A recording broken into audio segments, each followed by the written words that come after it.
దీనికి ఆన్సర్ వచ్చినా కూడా ఆబ్జెక్ట్తో కూడా రాయొచ్చు. దేనిని తీసుకొచ్చారు? కొత్త నిబంధనను. ఆన్సర్ ఉంది.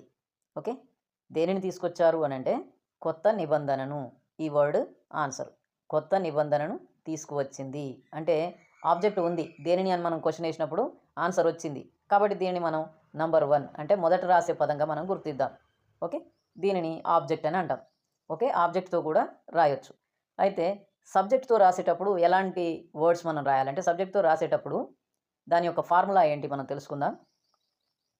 సబ్జెక్టుతో రాసేటప్పుడు ముందుగా సబ్జెక్ట్ ఉండాలి, దాని తర్వాత వర్బ్ ఉండాలి, దాని తర్వాత ఆబ్జెక్ట్ ఉండాలి. సబ్జెక్టుతో మొదలుపెట్టి రాసేటప్పుడు సబ్జెక్టు, వర్బు, ఆబ్జెక్ట్ ఉండాలి. ఓకే, తర్వాత ఒకవేళ మనం సబ్జెక్టుతో కాకుండా సబ్జెక్టుతో రాస్తే ఇలా ఉండాలి, సబ్జెక్టుతో కాకుండా ఆబ్జెక్ట్తో రాస్తే ఎలా ఉండాలి? ఆబ్జెక్ట్తో రాస్తే ఆబ్జెక్ట్తో కూడా మనం సెంటెన్స్ బిగిన్ చేసి రాయొచ్చు, మొదలుపెట్టి రాయొచ్చు. మరి ఆబ్జెక్ట్తో రాస్తే ఎలా ఉండాలి చూద్దాం. ముందుగా ఆబ్జెక్ట్ ఉండాలి, ముందుగా ఆబ్జెక్ట్ ఉండాలి, దీని తర్వాత హెల్పింగ్ వర్బ్ ఉండాలి. హెచ్వి అంటే హెల్పింగ్ వర్బ్, సూటబుల్ అయినటువంటి హెల్పింగ్ వర్బ్ ఉండాలి. తర్వాత మెయిన్ వర్బ్ థర్డ్ ఫామ్లోనే ఉండాలి.